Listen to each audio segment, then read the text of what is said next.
Hello students, welcomes all of you। Human system के पिछले lecture में हमने एलिमेंट्री कैनाल के बारे में पढ़ा था कि एलिमेंट्री कैनाल या आहार नाल किस प्रकार की होती है। डाइजेशन प्रोसेस के बारे में हमने स्टडी किया था। आज का हमारा जो लेक्चर का टॉपिक है वो है organs used in digestive system, यानी डाइजेस्टिव सिस्टम के अंदर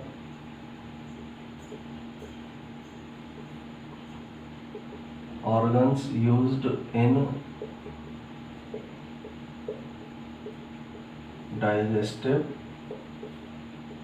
system, यानी डाइजेस्टिव सिस्टम में किन किन ऑर्गन्स का यूज किया जाता है या कौन कौन से ऑर्गन ऐसे हैं जो डाइजेस्टिव सिस्टम में काम में आते हैं, जिनका यूज डाइजेशन की प्रोसेस के अंदर या फूड को ग्रहण इंटेक करने के लिए किया जाता है। तो डाइजेस्टिव सिस्टम में जिन ऑर्गन्स का यूज किया जाता है उनमें सबसे पहला ऑर्गन होता है माउथ।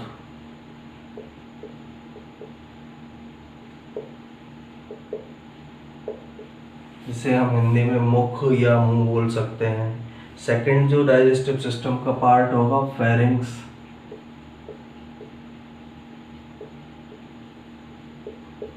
जिसे ग्रसनी कहा जाता है। थर्ड पार्ट होता है ईसोफेगस। ईसोफेगस जो स्ट्रक्चर है उसे ग्रसिका बोला जाएगा।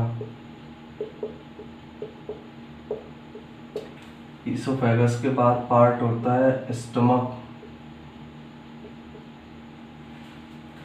स्टमक को आमाशय के नाम से जाना जाता है। स्टमक जो है इसे हिंदी में आमाशय कहते हैं। इसके बाद नेक्स्ट पार्ट होगा स्मॉल इंटेस्टाइन,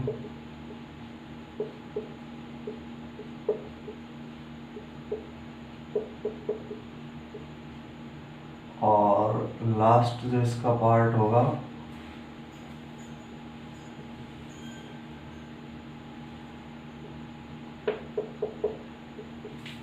लार्ज इंटेस्टाइन।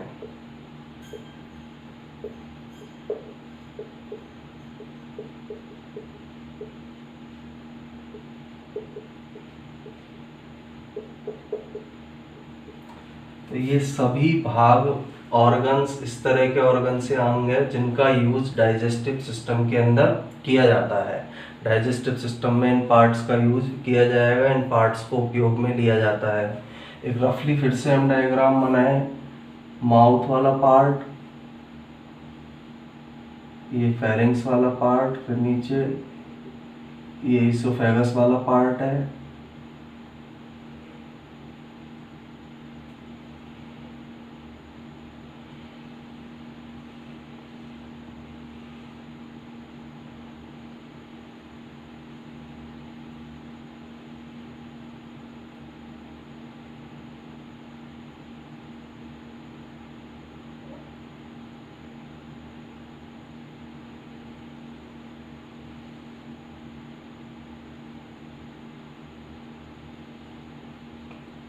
एक रफली डायग्राम हमने बनाया है। अब कौन कौन से पार्ट्स हैं जिनका यूज डाइजेस्टिव सिस्टम में किया जाता है। फर्स्ट पार्ट ये हो गया माउथ। ये वाला जो पार्ट दिखाई दे रहा है फेरिंग्स। ये वाला जो हिस्सा है ईसोफेगस। ये पार्ट है स्टमक, स्मॉल इंटेस्टाइन, और ये वाला जो नीचे आने वाला हिस्सा है मुड़कर ऊपर जाकर लार्ज इंटेस्टाइन। ये सभी ऑर्गन या अंग का यूज डाइजेस्टिव सिस्टम के अंदर किया जाता है। इन सभी ऑर्गन्स को डाइजेस्टिव सिस्टम में काम में लिया जाता है। अब इसमें सबसे पहले हम माउथ के बारे में स्टडी करेंगे कि जो माउथ पार्ट है उसके अंदर भी कौन कौन से भाग पाए जा रहे हैं। जैसे टीथ पाए जा रहे हैं, टंग इसके अंदर पाई जा रही है, एक ऊपर और नीचे पैलेट वाला भाग इसके अंदर पाया जा रहा है, बकल कैविटी इसके अंदर पाई जा रही है। इन सब स्ट्रक्चर्स के बारे में स्टडी करेंगे। टीथ के टाइप्स के बारे में हम इसके अंदर स्टडी करेंगे कि किस प्रकार के टीथ ह्यूमंस के अंदर पाए जाते हैं। तो सबसे पहला जो भाग है इसका जो हमें पढ़ना है वो है माउथ या मुख। माउथ या जो मुख है एलिमेंट्री कैनाल का फ्रंट पोर्शन होता है। ये जो माउथ है एलिमेंट्री कैनाल का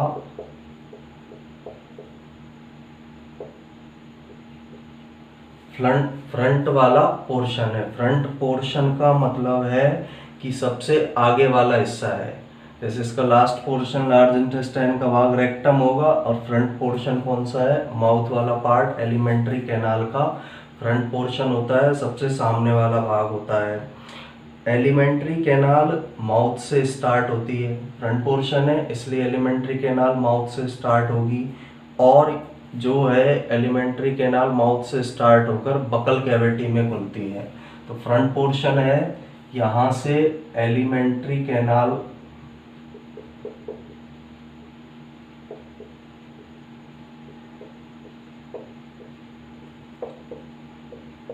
स्टार्ट होती है और स्टार्ट होकर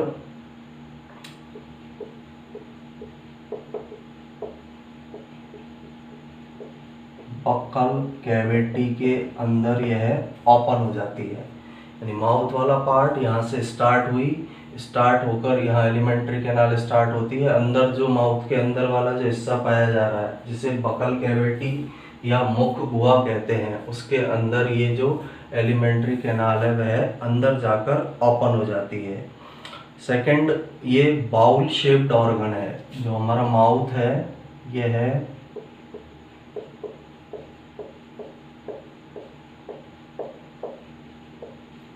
बाउल शेप्ड ऑर्गन होता है। बाउल शेप्ड ऑर्गन का मतलब क्या है, बाउल शेप ऑर्गन भी बोल सकते हैं, बाउल की जगह हम इसे, जिस तरह से प्याली कटोरी की जो स्ट्रक्चर होती है उस तरह की स्ट्रक्चर है। यदि इसको खोल कर देखा जाए तो एक ये बाउल के समान इसकी स्ट्रक्चर होगी।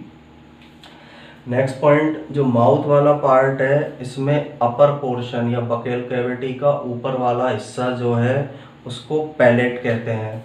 बकल कैविटी का ऊपर वाला हिस्सा जो है उसे क्या बोला जाता है, पैलेट।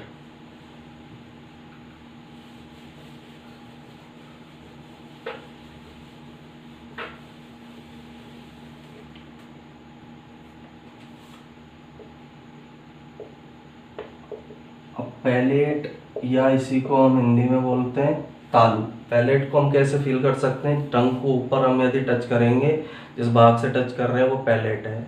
ऊपर वाला हिस्सा हार्ड है, इसे दो भागों में बांट सकते हैं हम पैलेट को, एक हार्ड पैलेट और दूसरा वाला होगा सॉफ्ट पैलेट, यानी कठोर तालू। और दूसरा वाला जो होता है उसे मुलायम तालू के नाम से जाना जाता है। एक हार्ड पैलेट होगा और दूसरे को सॉफ्ट पैलेट कहा जाता है। ऊपर वाला हिस्सा जो है वो हार्ड है, उसे हार्ड पैलेट कहेंगे। बकल कैविटी का नीचे वाला जो हिस्सा है वो सॉफ्ट है या मुलायम है, उसे हम सॉफ्ट पैलेट कहते हैं। तो दो पार्ट के अंदर दो भाग इसके हो सकते हैं। पैलेट के ऊपर वाला हार्ड पैलेट कहलाएगा, नीचे वाला जो हिस्सा है उसे सॉफ्ट पैलेट के नाम से जाना जाता है। तो बकल कैविटी के हिस्से हैं ऊपर वाले हिस्से और नीचे वाले हिस्से। ये ऊपर वाला हिस्सा हार्ड पैलेट, नीचे वाला हिस्सा सॉफ्ट पैलेट कहलाएगा। यहाँ की बात करें तो ऊपर वाला हिस्सा हार्ड पैलेट, ये नीचे वाला हिस्सा जो है वो सॉफ्ट पैलेट के नाम से उसे जाना जाता है। इसके बाद टंग हमारे माउथ के अंदर पाई जा रही है। जो टंग या जीभ जो है हमारे माउथ के अंदर जो प्रेजेंट है वो बकल कैविटी के पीछे की तरफ जुड़ी रहती है। और पीछे की तरफ जिस संरचना से ये जुड़ी रहेगी टंग, पहले तो इसके अंदर टंग पाई जा रही है बकल कैविटी के पीछे की, और ये एक स्ट्रक्चर के द्वारा जुड़ी रहती है जिसे फ्रेनुलम लिंगुअल कहा जाता है। फ्रेनुलम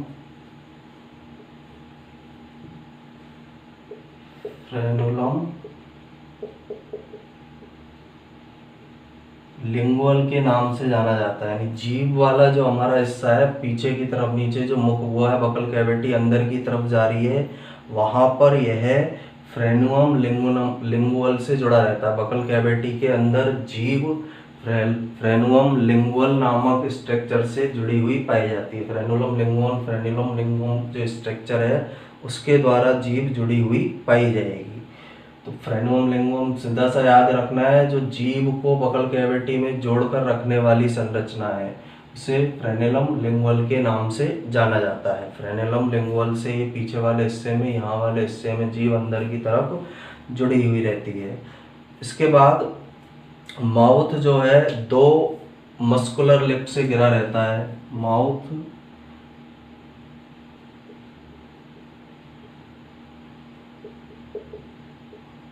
दो मस्कुलर लिप्स से सराउंडेड होगा। ये लिप्स जो बाहर दिखाई दे रहे हैं इनसे सराउंडेड है, दो मस्कुलर लिप्स से घिरा हुआ है, जो माउथ को ओपन होने में और बंद खोलने में या बंद करने में सहायता करते हैं और फूड को कैप्चर करने में सहायता करते हैं। लिप्स का काम क्या है? एक तो help in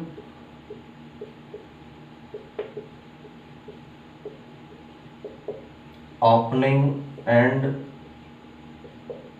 closing of mouth,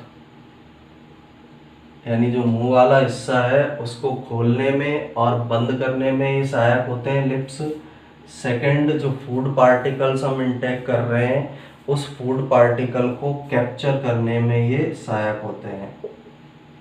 capture the food, तो फूड पार्टिकल को या फूड को कैप्चर करने में हमारे अपर और लोअर लिप्स सहायक होते हैं। मस्कुलर लिप्स पाए जा रहे हैं जो माउथ है उसके बाहर, सबसे बाहर की तरफ उपस्थित है। माउथ इनसे घिरा रहेगा, माउथ को खोलने बंद करने में सहायक है, और जो फूड मटेरियल है उसको कैप्चर करने में, उसको पकड़ने में भी ये लिप्स, अपर और लोअर लिप्स या जो मस्कुलर लिप्स पाए जा रहे हैं वो लिप्स सहायक होते हैं। अगला, इसके बाद जो हमारा जो बकल कैविटी वाला भाग है उसके अंदर जॉज या जबड़े पाए जा रहे हैं। जॉ उपस्थित है या टीथ उपस्थित होंगे, तो दोनों जॉ जो है अपर और लोअर पोर्शन में उपस्थित होते हैं। ऊपर वाला जबड़ा है, जॉ को भी हम दो पार्ट्स के अंदर डिवाइड कर सकते हैं, अपर जॉ, सेकंड वाला होता है लोअर जॉ। ऊपर वाला जबड़ा, नीचे वाला जबड़ा, दो पार्ट्स हमें पता है, दो प्रकार के जबड़े होते हैं, ऊपर वाला जबड़ा और नीचे वाला जबड़ा। ऊपर वाला जो जबड़ा है उसके अंदर 16 टीथ होंगे, एक एडल्ट ह्यूमन की हम बात कर रहे हैं, और नीचे वाले जबड़े के अंदर भी कितने टीथ पाए जाते हैं? 16 टीथ पाए जाते हैं। तो 16 टीथ ऊपर वाले जबड़े में उपस्थित है और 16 टीथ नीचे वाले जबड़े में उपस्थित हैं। तो टोटल जो एक एडल्ट ह्यूमन है उसके अंदर दांतों की संख्या 32 होगी। 32 टीथ्स जो हैं वो एक एडल्ट ह्यूमन के अंदर पाए जाते हैं। एक वयस्क मनुष्य में दांतों की संख्या 32 होती है, 16 दांत ऊपर की और ऊपर वाले जबड़े में, और 16 दांत जो है वो नीचे वाले जबड़े के अंदर पाए जाते हैं। अब सारे के सारे जो टीथ हैं वो एक स्ट्रक्चर के अंदर उपस्थित होते हैं, उस स्ट्रक्चर को हम बोलते हैं गम। टीथ जो बाहर से दिखाई दे रहे हैं केवल इतने से नहीं होते हैं, नीचे तक ये प्रेजेंट होते हैं, और जिस स्ट्रक्चर के अंदर ये प्रेजेंट होंगे, उपस्थित होंगे, उस स्ट्रक्चर को गम के नाम से जाना जाता है। गम के अंदर ये जो टीथ है ये प्रेजेंट होंगे, गम स्ट्रक्चर के अंदर ये टीथ प्रेजेंट होते हैं। इसके बाद जो ह्यूमन के जो टीथ हैं उनकी व्यवस्था को हम, या पोजीशन ऑफ जॉ के अंदर, जबड़े के अंदर जो टीथ पाए जा रहे हैं उसे हम बोलते हैं, उस अरेंजमेंट को थीकोडोंट। थीकोडोंट हिंदी में इसे बोला जाता है गर्तदंती। अब इसके नाम के अंदर ही है, जो ह्यूमन के जो टीथ हैं वो गड्ढे में उपस्थित है, यानी जो जबड़े पाए जा रहे हैं उनके अंदर गड्ढा पाया जा रहा है जिसको हमने गम बोला, और उस गड्ढे के अंदर उपस्थित है। इसलिए इसको हम, या ह्यूमन टीथ्स को, थीकोडोंट प्रकार के टीथ या गर्तदंती प्रकार के टीथ बोला जाता है। क्योंकि गड्ढे के अंदर है, डायरेक्ट ऐसे नहीं है केवल लगे हुए, अंदर नीचे एक गड्ढा है, उसके अंदर ये उपस्थित है, गम में उपस्थित है ये, इसलिए इन्हें थिकोडोंट या गर्तदंती प्रकार के दांत कहते हैं। इसके अलावा जो ह्यूमन के टीथ होते हैं वो डाईफायोडोंट भी होते हैं। ह्यूमन टीथ की दूसरी विशेषता डाईफायोडोंट प्रकार के होते हैं, द्विबार दंती। हिंदी में डाईफायोडोंट को बोला जाता है द्विबार दंती। अब द्विबार दंती का मतलब क्या है? ह्यूमन का जो जीवन है उसके अंदर दांत 2 बार आते हैं। पहली बार जो दांत आएंगे उन्हें टेम्पररी टीथ बोलते हैं। फर्स्ट टाइम जो दांत आते हैं, पहली बार जो बच्चे के अंदर जो दांत आते हैं उनको किस नाम से जाना जाता है? Temporary teeth. या इन टीथ को मिल्क टीथ भी कहा जाता है, दूध के दांत के नाम से भी इन्हें जाना जाता है।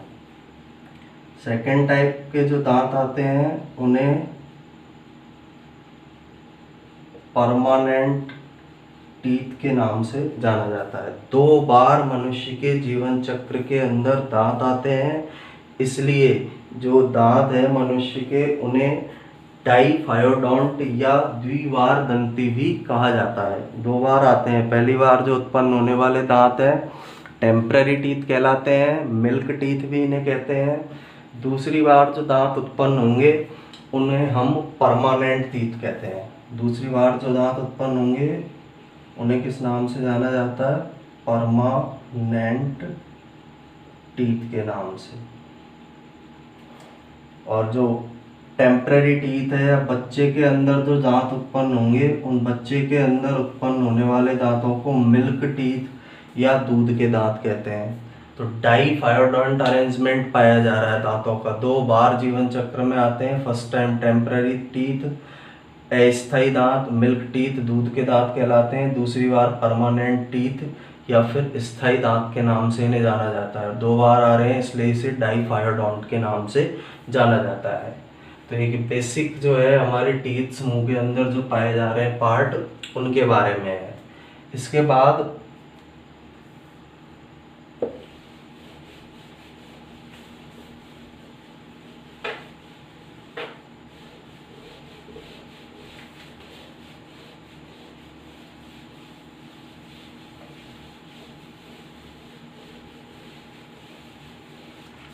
जो टीथ है ह्यूमन के अंदर वो हेटेरोडोंट प्रकार के होते हैं। नेक्स्ट जो टीथ की विशेषता है, हेटेरोडोंट प्रकार के टीथ पाए जाते हैं। हेटेरोडोंट को हम बोलते हैं हिंदी में विषम दंती, यानी सभी दांत समान नहीं है, अलग अलग प्रकार के टीथ ह्यूमंस के अंदर पाए जाते हैं। और मेनली 4 टाइप्स के टीथ प्रेजेंट होंगे। फर्स्ट टाइप के जो टीथ होते हैं उन्हें बोला जाता है इंसीजर। फर्स्ट टाइप के जो टीथ हैं वो क्या कहलाते हैं? इंसीजर। सेकंड टाइप के जो टीथ हैं कैनाइंस के नाम से जाने जाते हैं। थर्ड टाइप के जो टीथ होंगे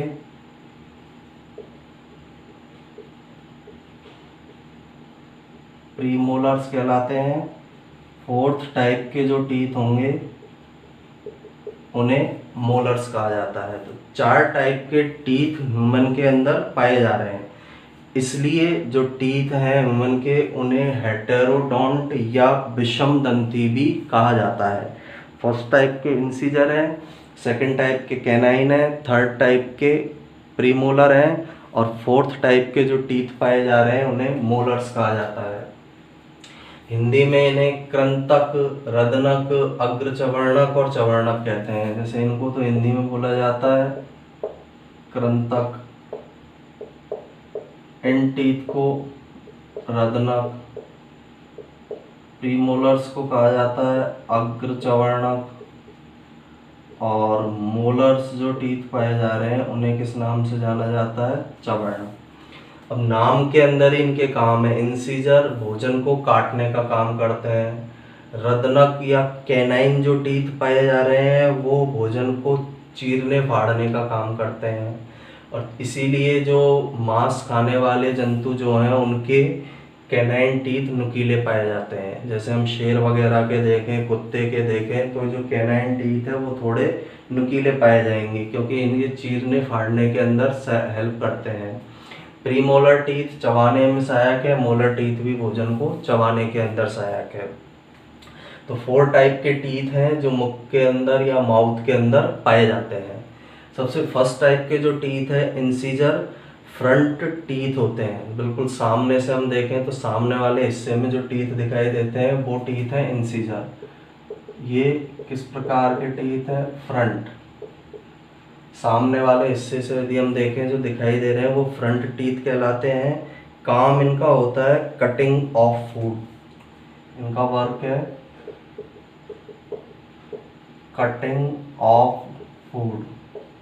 जैसे इंसीजर कैंची जो होती है काटने का काम है, उसी तरह से इसका काम भी इंसीजर टीथ का क्या काम होता है? Cutting of food. और ये लगभग 6 मंथ की एज में आते हैं। ये प्रोड्यूस बच्चे के अंदर 6 मंथ की जब बच्चे की एज होगी उस अवस्था में बच्चे में ये टीथ पाए जाते हैं या आते हैं, उत्पन्न होते हैं। इंसीजर टीथ के नाम से इन्हें जाना जाता है। सेकंड टीथ जो है कैनाइन, ये भोजन को टीयर करने का काम करते हैं। टीयर और चॉप करने का, काटने फाड़ने का। Tear and chop of food. Tear का मतलब होता है फाड़ना, चॉप काटना। तो काटने फाड़ने के अंदर ये भोजन को काटने फाड़ने में सहायक होते हैं। और ये टीथ लगभग 16 से 20 मंथ की एज में आते हैं। जब बच्चे की उम्र 16 से 20 महीने की होती है उस समय पर ये टीथ बच्चे के अंदर उत्पन्न होते हैं। तो tear and chop of food का इनका काम है, भोजन को चीरने फाड़ने का कार्य करते हैं और 16 से 20 मंथ में आते हैं। और जो मांसाहारी जंतु है, जो मांस खाते हैं, उनके अंदर ये टीथ नुकीले पाए जाते हैं। हमारे अंदर भी थोड़े नुकीले मिलेंगे, लेकिन जो मांसाहारी है प्रमुख रूप से उनके अंदर ये नुकीले पाए जाएंगे। और हर जबड़े के अंदर इनकी संख्या 2-2 होती है। ये जो है हर जबड़े में इनकी संख्या कितनी पाई जाती है? 2-2। ऊपर वाले में 2, नीचे वाले में 2 कैनाइन टीथ पाए जाएंगे। इसके बाद कार्निवोरस एनिमल्स में मैंने बताया, कार्निवोरस एनिमल्स के अंदर ये अधिक डेवलप होते हैं। मांस खाने वाले जंतुओं में ये ज़्यादा डेवलप होंगे। थर्ड टाइप के टीथ है प्रीमोलर। ये भोजन को च्युइंग में हेल्प करते हैं, भोजन को चबाने में सहायक है। च्युइंग ऑफ फूड, यानी इनके द्वारा भोजन को चबाया जाता है। हिंदी में अग्र चवर्णक है। चवर्णक का मतलब है चबाने वाले ये दांत होते हैं। दोनों जौ में इनकी संख्या 4 होगी। ऊपर वाले जबड़े में 4, नीचे वाले जबड़े में भी कितने पाए जाते हैं? 4। और ये लगभग 10 से 11 साल की उम्र में डेवलप होते हैं। 10 to 11 ईयर्स की एज में ये डेवलप होंगे। 10 से 11 साल की आयु में ये डेवलप होते हैं। 10 से 11 साल का जब बच्चा हो जाएगा उस समय पर ये जो टीथ हैं इनका डेवलपमेंट होता है। इन टीथ पूरी तरह से इनका विकास उस समय पर होता है। यानी बच्चे जो है, छोटे बच्चे, उनके अंदर ये नहीं पाए जाते हैं। 10 से 11 साल की जब एज हो जाएगी तो उनके अंदर ये प्रीमोलर्स टीथ का डेवलपमेंट होगा। इसके बाद फोर्थ टाइप के टीथ है मोलर्स टीथ। ये भी भोजन को च्युइंग में हेल्प करते हैं। उनका काम भी सेम ऊपर वाले की तरह है, च्युइंग ऑफ फूड। और इनकी जो संख्या है अपर जॉ और लोअर जॉ में, यानी एवरी जॉ में 6 मोलर टीथ प्रेजेंट होंगे। 6 ये टीथ पाए जाते हैं। तो ये टीथ्स जो है वो प्रेजेंट जो है उनकी नंबर्स है। 2 ये मिलेंगे, 4 ये मिलेंगे। यानी यदि एक जबड़े, एक अपर जॉ की हम बात करें, यदि हम इनका डेंटल फॉर्मूला लिखना चाहें तो ये होता है 2102 बच्चे के अंदर जो छोटा बच्चा होता है उसके अंदर ये प्रीमोलर टीथ नहीं मिलेंगे, क्योंकि ये 10 से 11 की एज में आएंगे। ये जो है चौवर्णक वाले दांत जो है वो 16 से 20 मंथ पर रत्नक आए तो उसके बाद आगे वाले मंथ्स में ये टीथ आते हैं। इसके बाद हर ह्यूमन एडल्ट का यदि हम डेंटल फॉर्मूला लेके 2 1 2 3 बटे 2 1 2 3 मल्टीप्लाई बाय 2, यानी 4 2 4 6 4 2 4 6 16/16 मल्टीप्लाई बाय 2। 16 ऊपर पाए जाएंगे, 16 नीचे पाए जाएंगे। सिंपल डेंटल फॉर्मूला में अभी हमको इतना दिमाग नहीं लगाना है, सीधा से याद रखना है कि ये 4 पाए जा रहे हैं, से 4 हमने लिखा, 4 4 मिल रहे हैं, ये 2 2 मिल रहे हैं। इनकी जो नंबर होगी इंसीजर की 4 4 नंबर, यानी ऊपर वाले जबड़े में 4 और नीचे वाले जबड़े में ये 4 पाए जाएंगे। डेंटल फॉर्मूलाज के बारे में हम आगे वाली क्लास के अंदर डिस्कशन करेंगे। नेक्स्ट क्लास 11 12 के अंदर इनके बारे में डिस्कशन करेंगे। अब सिंपल सा टीथ के बारे में क्या याद रखना है, हेटेरोडेंट जो कंडीशन है या विषम दंती जो अवस्था है वो उस अवस्था के अंदर क्यों बोला हेटेरोडेंट टीथ को, क्योंकि 4 प्रकार के टीथ हमारे माउथ में पाए जा रहे हैं। इंसीजर फ्रंट टीथ है, सामने वाले टीथ हैं, भोजन को काटने का काम करते हैं, 6 मंथ की एज में आते हैं। ऊपर वाले जबड़े में 4, नीचे वाले जबड़े में 4 होंगे। फिर canine tear and chop of food, भोजन को चीरने फाड़ने का काम करेंगे, 16 से 20 मंथ की एज में आते हैं। ऊपर वाले जबड़े में 2, नीचे वाले जबड़े में 2 होंगे। प्रीमोलर भोजन को चबाने का, च्यूइंग ऑफ फूड का काम करेंगे, 10 से 11 साल की एज में आते हैं। ऊपर वाले जबड़े में 4, नीचे वाले जबड़े में 4 जौ में। मोलर च्यूइंग ऑफ फूड का, वही भोजन को चबाने का काम करते हैं, ऊपर वाले जौ में 6 होते हैं, नीचे वाले जौ के अंदर इनकी संख्या 6 पाई जाती है। तो ये बेसिक टीथ के बारे में है। 3 तरह की हमने टीथ की कैरेक्टरिस्टिक्स या विशेषताओं को पढ़ा है। पहला थीकोडोंट के बारे में पढ़ा था, गड्ढे के अंदर उपस्थित होते हैं, जो गम पाए जा रहे हैं, गड्ढा या गम जिसको बोलते हैं, उसके अंदर टीथ उपस्थित होंगे, इसलिए टीथ को थीकोडोंट कहा है। सेकेंड टाइप के जो टीथ की है डाइफायोडोंट, 2 बार आते हैं इसलिए डाइफायोडोंट टीथ कहते हैं। थर्ड, 4 अलग अलग प्रकार के टीथ पाए जा रहे हैं, इसलिए इन्हें हेटेरोडोंट के नाम से जाना जाता है। इसके नेक्स्ट लेक्चर में हम जो अगली स्ट्रक्चर्स है, फेरिंग्स, ईसोफेगस, स्टमक, इनके बारे में स्टडी करेंगे।